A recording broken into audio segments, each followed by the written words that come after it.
요즘 우리가 시대를 표현하는 말들이 많이 있습니다. 여러 가지 말이 많이 있는데 저는 이제 20대도 아니고 아직 40대도 아니고 어중간한 딱 35세거든요. 예.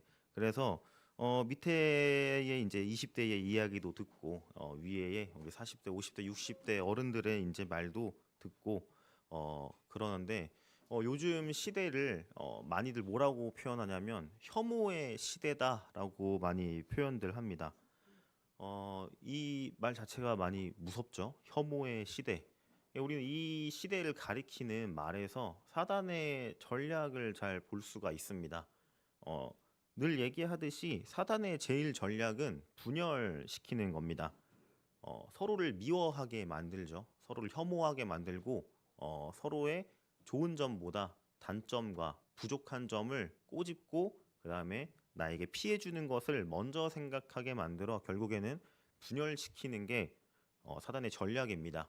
이거를 위해서는 사단은 우리에게 감사를 빼앗아 가겠죠. 감사하지 못하게 만들고 원망하게 만들며 또 우리가 갖지 못한 것들을 자꾸 생각하게 만들며 주변 사람들과 비교하면서 내가 없는 것, 내가 갖지 못한 것에 대해서 피해 의식과 자격지심을 만드는 게 사단의 전략입니다.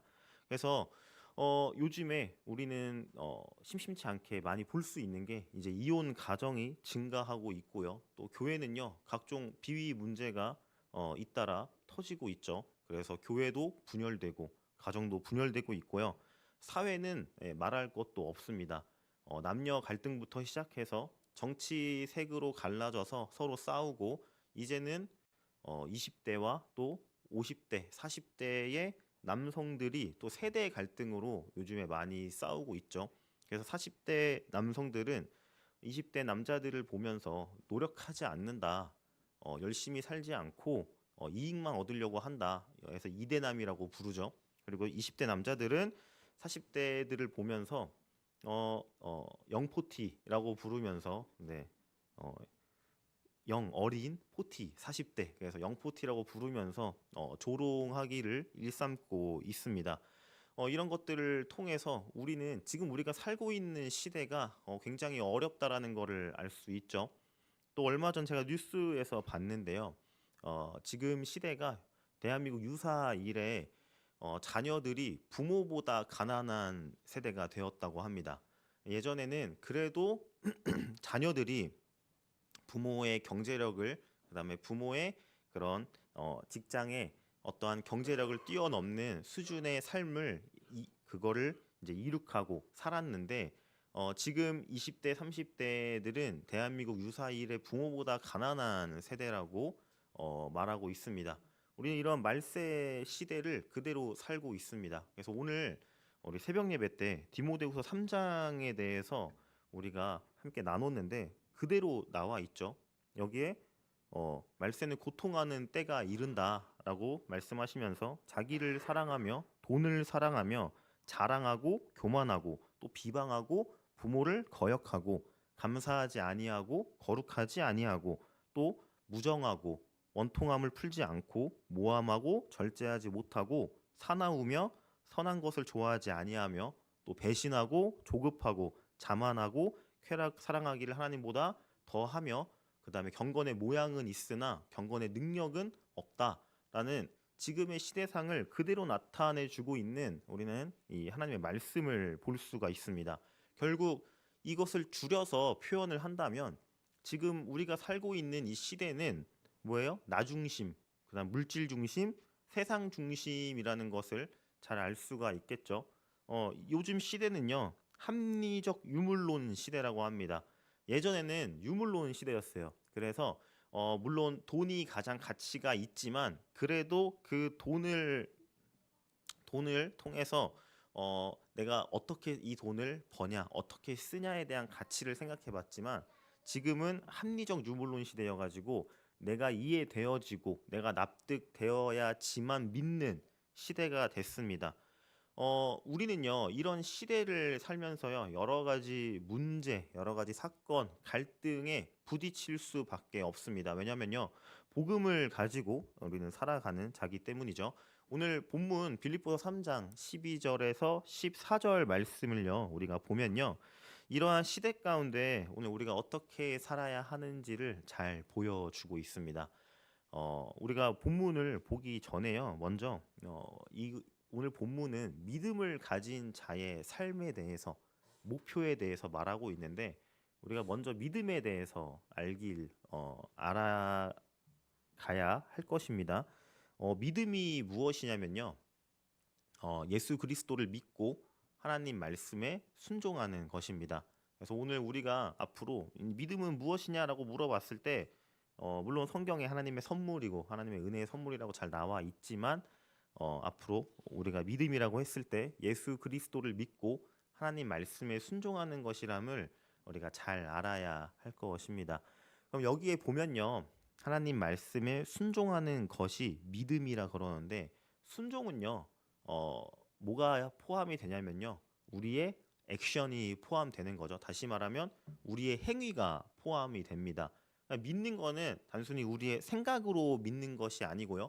마음으로 믿는 것도 아니고 그것으로 끝나는 것이 아니라 반드시 뭐가 포함이 돼야 되냐면요. 믿는 우리의 행위가 나와야 된다는 거죠. 우리가 예수 그리스도를 믿기 때문에 하나님 말씀에 순종하는 우리의 어떻게 보면 응답이라 그래야겠죠. 반응이라 그래야겠죠. 반응이 나와야 됩니다. 그래서 우리는 믿음을 가진 자로서의 반응으로 오늘 빌립보서 3장 12절에서 14절의 말씀에 그런 말씀대로 우리의 삶을 실천했으면 좋겠습니다. 오늘 본문 말씀을 보면요. 바울은요. 이제 달리기 경주를 빗대어 가지고 우리가 믿음을 가진 자의 삶을 말하고 있는데 한마디로 구원 받았음에 안주하지 말라라고 말하고 있습니다.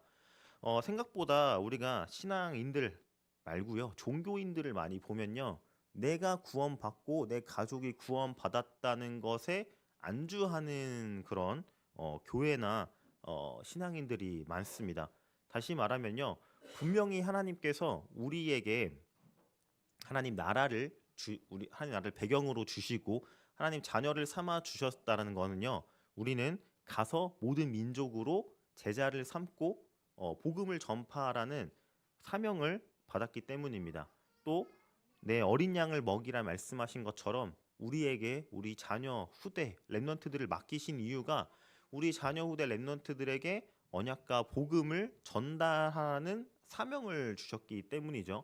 근데 구원으로 끝나는 겁니다. 나의 감사가 구원으로 끝나고 나의 소망이 그냥 구원으로 끝나는 거죠. 그래서 바울은 여기에 대해서 오늘 우리는 경주하는 자다. 그래서 이제 경주하는 자가 달리기를 할 때, 경주를 할 때 주변을 둘러보거나 뒤를 돌아보거나 딴 생각을 하지 않겠죠. 오로지 저 앞에 있는 결승 지점을 향하여 달려가는 것처럼 우리도 표대를 향하여 그리스도의 부르신 상을 위하여 달려가야 한다고 오늘 말하고 있습니다. 그래서 먼저 첫 번째입니다. 우리는요 일심으로 함께 나아가야 됩니다. 이 일심을요 다른 말로 바꾸면 한 마음이라고 저는 말씀드리고 싶습니다. 그래서 오늘 본문은요 구원의 완성을 향하여 나아가는 우리의 삶을 얘기하고 있습니다. 구원은 이미 받지 않았나요? 라고 우리가 질문할 수 있겠죠. 생각할 수 있겠죠. 네, 맞습니다. 하지만 우리의 구원은요 이미 받았지만 아직 완성되지 않은 구원입니다. 다시 말하면 우리는 지금 성화의 과정에 있죠. 우리의 성화의 과정 속에서 우리는 복음 각인, 복음 뿌리, 복음 체질을 통하여서 나의 삶에 복음을 누리며 그 복음을 통하여서 구원을 완성시켜 나가는 삶이 지금 우리의 인생이며 우리의 현실이라는 사실을요 기억하셨으면 좋겠습니다. 그래서 우리가 나중에 우리의 생명이 다하고 우리의 삶의 이 땅 가운데 사역이 끝나서 하나님 나라에 갔을 때 진정한 영화로 영생으로 우리의 구원이 완성됨을요 우리는 잘 알고 있습니다. 그렇기 때문에 우리는 지금 구원을 완성하기 위하여 달려가고 있는 달리기 경주를 하고 있다라는 사실을요 기억하셨으면 좋겠습니다. 그렇기 때문에 우리가 일심 이러면요 한 마음이라 그러잖아요. 다시 말하면 다른 마음을 품지 않는 거죠. 오늘 본문에 보면요. 오직 내가 그리스도 예수께 잡힌 바 된 그것을 잡으려고 달려가노라. 이 구절을 원문에 보면요. 현재 진행형으로 표시가 되어 있습니다. 다시 말하면 지금 달려가고 있는 중이다죠. 바로 우리를 표현하는 겁니다. 우리는 지금 달려가고 있는 중입니다.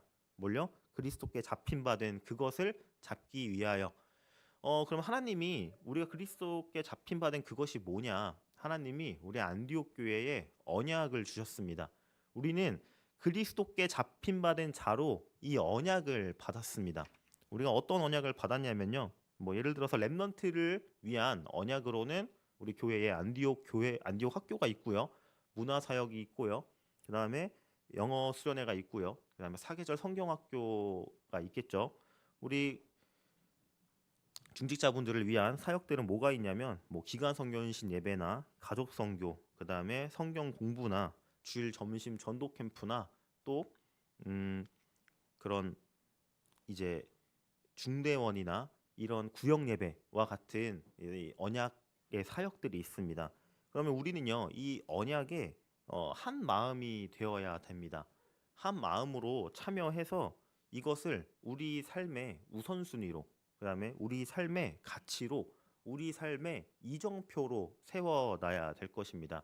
이 일심이라는 것을요, 좀 잘 이해하기 위해서 제가 예를 하나 들어드리자면, 지금 우리 랩런트들은요, 수련회 가서 안 그러겠지만 이제 안 그런다고 들었는데, 이제 저 때만 해도 초등학교 때 수련회에 가면요, 이제 가방을 메고 버스에서 내리잖아요.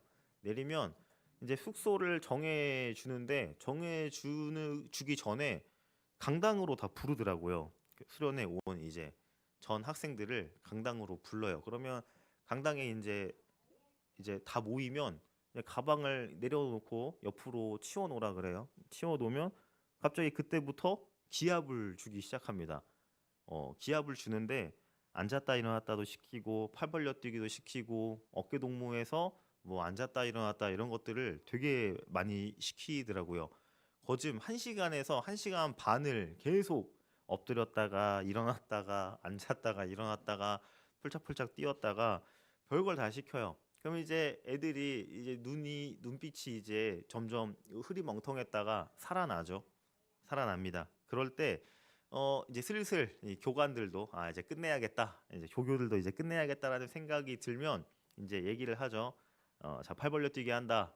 40개 몇 개?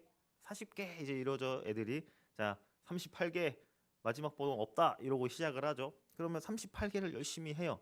근데 꼭 마지막에 38 이렇게 말하는 학생이 꼭 있어요. 그러면 다시 이러죠. 다시 자, 20개 몇 개? 20개, 자, 27개 시작 이런 식으로 시키더라고요. 그렇게 하면 나중에는 27 외치면요. 주변에서 다 진짜 뭐 하는 거냐고 화를 냅니다. 그렇게 한 5번, 6번 정도 하게 되면요. 이제는 이 흐리멍텅했던 눈빛이 이 반짝반짝 빛나다가 이제는 약간 오기가 생겨요. 이글이글 타오릅니다, 이제. 그래서 어떻게든 마지막 번호를 외치지 않고 넘어가겠다 해서 마지막 번호를 그 전교생이 한 200명 되죠. 200명 되는 전교생이 마지막 번호를 외치지 않았을 때 이제 그 기합이 끝나게 되거든요. 그때 동지애가 생기는 거죠. 전우애라 그러죠. 막 생깁니다. 그리고서 수련회 2박 3일 기간 동안 정신 차리고 다니는 거예요. 다치지 않게. 지금 생각해 보면 와가지고 너무 들떠 있는 상태에서 학생들을 풀어두면 다칠 수 있기 때문에 그렇게 정신 차리라고 하는데, 우리가 정말로 마지막 번호를 외치지 않겠다라는 그 학생의 마음으로, 그게 일심이죠. 네, 그게 한 마음이죠. 우리 안디옥 교회의 사역들이, 하나님이 우리에게 주신 이 언약들이 그렇게 보여져야 된다는 겁니다. 언약으로 우리가 한 마음으로 붙잡아야 됩니다. 다시 말하면요, 우리는 안디옥 교회의 손님이 아니죠. 예배 때만 와가지고 예배를 드리고 가는 손님이 아닙니다. 하나님께서는 우리 안디옥 교회를 맡기신 분이 바로 여러분인 중직자시라는 사실을요, 기억하셨으면 좋겠습니다. 그래서 이 사역의 주인이, 이 사역의 리더가 우리 중직자분들이라는 사실을요 기억하고 누리시기를 예수님의 이름으로 축원드립니다. 두 번째는요 전심입니다. 전심을 점심이 아닙니다. 전심입니다. 전심을요 우리가 다른 말로 제가 바꿔서 말씀드리자면 온 마음이라고 제가 말씀드리고 싶습니다. 한 마음과 온 마음은요 분명히 다르죠. 그래서 오늘 빌립보서 3장 본문에 보면요 뒤에 있는 것을 잊어버리고 앞에 있는 것을 잡으려고 달려간다고 바울은 말하고 있습니다. 마찬가지로 아까 제가 말씀드린 것처럼 당시에는요 그리스 로마에서 항상 올림픽이 열렸죠. 항상 빠지지 않는 종목이 달리기, 오래 달리기, 마라톤이 빠지지 않았는데 우리가 달리기 선수라고 치면 준비 땅에서 달려가는데 갑자기 생각이 난 거예요. 아 맞다. 아 나 이 신발이 아니었는데 다른 신발 신어야 되는데 잠깐만요. 저 신발 좀 갈아 신고 올게요 하는 선수가 없겠죠. 준비 땅 했는데 오늘따라 달리는 땅의 질감이 마음에 들지 않는 거예요. 그렇다고 잠시만요. 저희 땅이 마음에 안 드는데 조금 더 그 습기가 많은 날에 제가 뛰고 싶습니다. 연기해도 될까요?라고 말하지 않죠. 우리는요. 일단 달리기를 시작한다면요. 다른 생각이 아니라요. 앞만 보고 우리의 목적지만 보고 그 꼬린 지점만 보고 달려갑니다. 마찬가지로요. 아까 말씀드린 것처럼 우리는 지금 이미 출발을 해서 달려가는 중입니다. 그래서 우리에게 있어서 과거는요, 중요하지 않습니다. 과거에 매이지 않는 게 우리의 삶의 가장 중요한 자세죠. 우리는 이미 일어난 일에 대해서요, 종종 자꾸 원인을 따지고 이유를 따집니다. 왜 이런 일이 일어났을까? 왜 이런 사건이, 이런 갈등이 발생했을까? 우리는 고민하다가요. 사실 내 자신에게서 찾으면 빠른데 외부의 탓을 많이 하게 되죠. 저 사람 때문이야. 아니면 지금 상황이 그래서라는 이유를 많이 찾습니다. 그렇게 되면요. 과거에 매이게 될 수밖에 없습니다. 마찬가지로요. 우리는요. 이 과거에 매여서요. 지금 우리가 달려가는 이 경주를 포기해서는 안 됩니다. 다시 말씀드리자면요. 아까 말씀드린 우리 안디옥 교회 언약으로 주신 사역이 있습니다. 근데 이 사역은요. 하나님이 우리에게 언약으로 주셨지만 이거를 이제 운영해 나가고 이끌고 나가는 이는 사람이잖아요. 그렇죠? 분명히 한계가 있고 모자르고 부족한 사람은요. 우리 눈에 차지 않을 때가 있어요. 그래서 우리는 종종 이 사역에 대해서 이 사역은 너무 사람의 동기로 시작됐어. 또 사역자가 마음에 안 들어. 또는 이 사역의 내용이 컨텐츠가 마음에 안 든다 이렇게 생각이 될 때가 있습니다. 근데 아까 말씀드린 것처럼요, 우리는요 손님이 아니고요 이 사역의 주인으로 하나님께서 우리를 부르셨습니다. 다시 말하면 이 언약의 사역을 가지고 지금 경주하고 있는 자가 바로 우리들이란 사실을 기억하셨으면 좋겠습니다. 그렇기 때문에 우리에게는요 하나님이 어떤 사명을 주셨냐면요. 우리에게 주신 이 안디옥 교회 언약들을요 작품으로 만들 사명을 주셨습니다. 이 사역들은요 우리에게 있어서 작품이 되어서 우리 자녀 후대 렘넌트들에게 언약으로 전달되어야 됩니다. 그렇기 때문에 우리가 정말로 생각 없이 아무런 뜻 없이 그냥 하라고 하니까 참여하고 오라고 하니까 오고 가끔은 바빠서 못 가고 이러는 게 아니라 정말로 우리가 온 마음을 다하여서 우리의 전심을 다하여서 어떻게 하면 우리 안디옥 교회 언약으로 준 사역을 작품으로 내가 업그레이드를 할까?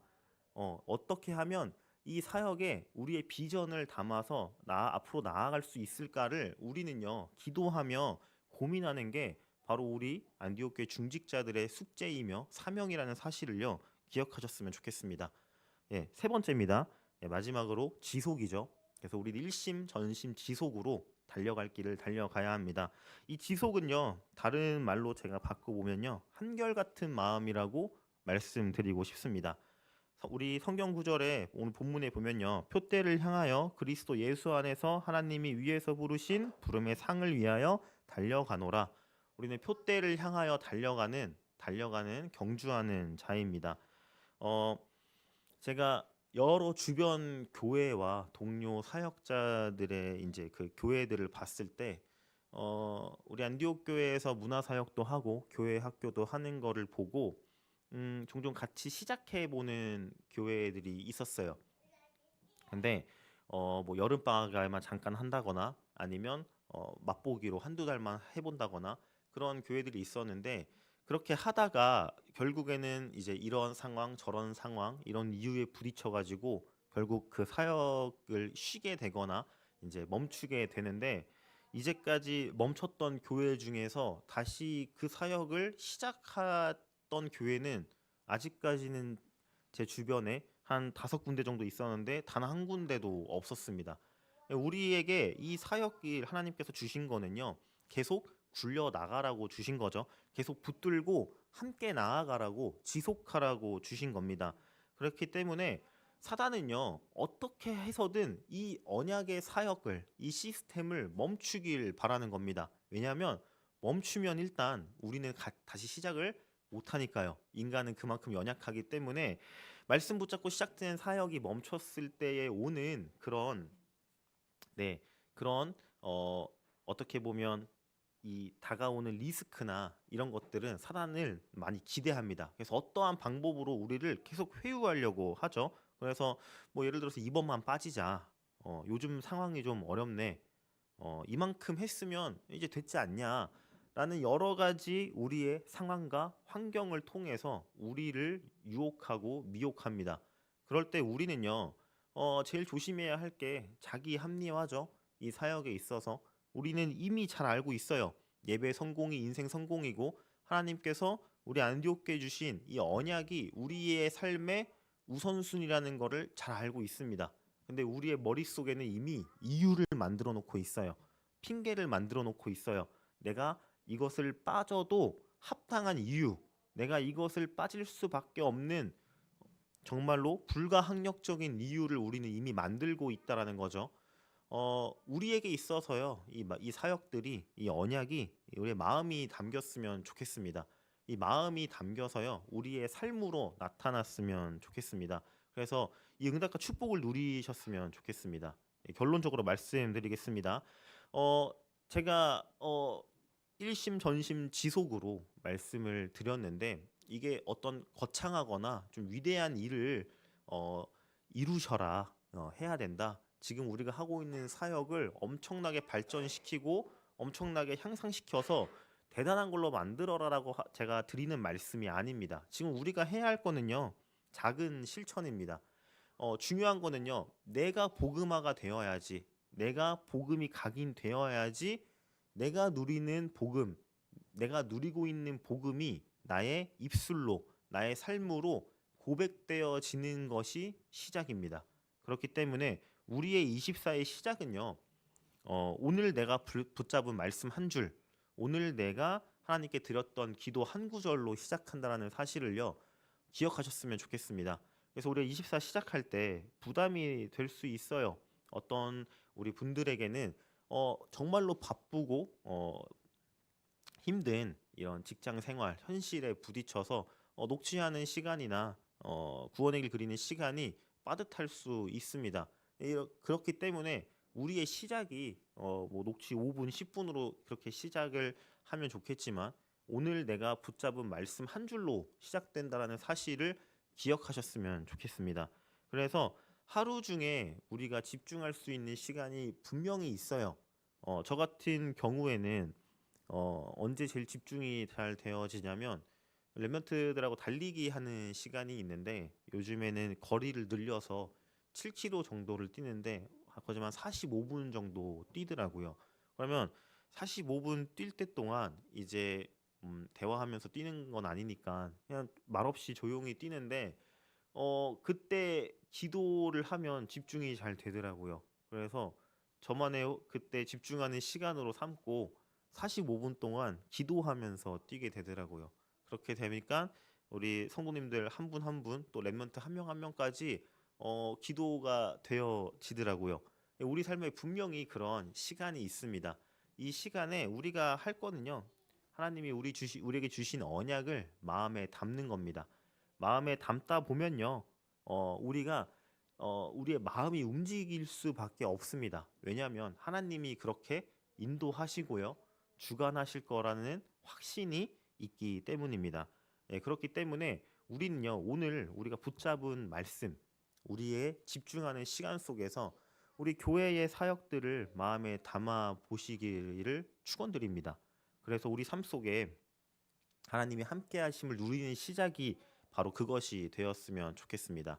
지금 장례 캠프가 진행되고 있잖아요. 그렇죠? 어제 우리가 그래서 저기 장흥 장례식장에 우리 성도님들과 같이 갔다 왔는데 그때 이제 위로 예배를 드리면서 우리 전창수 사모님께서 대표 기도를 하셨는데 이제 장례 예배가 끝나고 이동을 하는 중에 랩런트 중에 한 명이 저한테 질문을 하더라고요. 그래서 뭘 질문을 하냐면 그 전장로님께서 대표기도 하실 때 그 이 장례식이 슬픔이 아니라 하나님 나라의 소망으로 하나님께 영광 돌리는 그런 장례식이 되었으면 좋겠다라는 기도를 하셨는데 이제 그게 궁금했나 봐요. 어떻게 장례식은 슬퍼야지 왜 소망이 되느냐 궁금해 하더라고요. 그래서 저는 랩넌트가 그 기도를 듣고 이런 질문을 했다는 게 너무 감사하더라고요. 왜냐하면 기도를 듣고 있고 그런 것을 마음에 담고 질문할 수 있는 수준이구나. 그렇죠. 듣고 넘어갈 수도 있는 건데 그거를 질문할 수 있는 거는 되게 감사하더라고요. 그래서 우리의 짧은 기도가 또 우리의 짧은 고백이 다시 말하면 지나가면서 했던 말들이 또는 지나가면서 우리가 평상시에 그냥 하는 말들이 우리 랩런트들에게는 언약으로 붙잡아질 수 있다라는 사실입니다. 그렇기 때문에 진짜 결론 중에 결론으로 말씀드리겠습니다. 아브라함의 모리아 산에서의 그 수양을 준비하신 그 사건은요, 하나님의 작품이 되어서 아들 이삭에게 언약으로 전달이 되었습니다. 아브라함에게는 그 사건이 하나님이 이제까지 나를 이끄시고 훈련시키셔서 정말 이제 믿음의 사람으로 자기의 아들까지 드릴 수 있는 그런 믿음의 고백이 되는 작품이 바로 이 모리아 산의 수양 사건이죠. 여호와 일의 사건이죠. 하지만 이삭은요, 그것이 자기 삶의 시작이 되는 영원한 하나님의 언약이 되었습니다. 그 언약을 붙잡고 이삭이 어떤 삶을 살아왔는지 우리 이제까지 강단 말씀을 통해서 잘 보고 있죠. 마찬가지로 모세의 출애굽의 역사는 하나님의 작품이 되어서 그 후대인 여호수아에게 언약으로 전달되었습니다. 또 다윗의 성전 건축 준비와 이 성전 건축은요, 하나님의 작품이 되어서 솔로몬에게 언약으로 전달이 되었습니다. 그래서 솔로몬은 이 성전 건축을 통하여서 1,000번제를 하나님께 드리고 하나님께 듣는 마음을 받은 사건의 시작이 되죠. 그래서 우리가 지금 붙잡은 안디옥 교회 사역들이 하나님의 작품이 되어서 우리 자녀 후대 랩런트들에게 언약으로 전달될 것입니다. 그 중심에 그 핵심의 그 리더가 바로 우리 안디옥 교회 중직자분들이라는 사실을요, 마음에 품고 누리시기를 예수님의 이름으로 축원드립니다. 기도합니다. 살아계신 하나님 아버지 감사드립니다. 우리의 삶을 드리기 원합니다. 우리의 삶 속에서 우리 안디옥 교회의 언약과 시스템을 주심에 감사드립니다. 이제 이것을 붙잡고 이끄는 우리 안디옥 교회 모든 중직자분들이 마음을 담아 일심으로 전심으로 지속으로 하나님의 작품으로 만들어 우리 자녀들 렘넌트들에게 언약으로 전달하는 귀중한 사역이 되게 축복하여 주시옵소서. 이제는 우리 구주 예수 그리스도의 은혜와 하나님의 사랑하심과 성령님의 교통하심이 오늘 예배를 드리는 모든 모인 주님의 자녀들 머리 위에 또 안디옥 교회 또 이 지역에 하나님의 영광이 임하는 복음을 전하는 우리 전도 제자들 머리 위에 이제와 영원토록 함께 계실지어다. 아멘.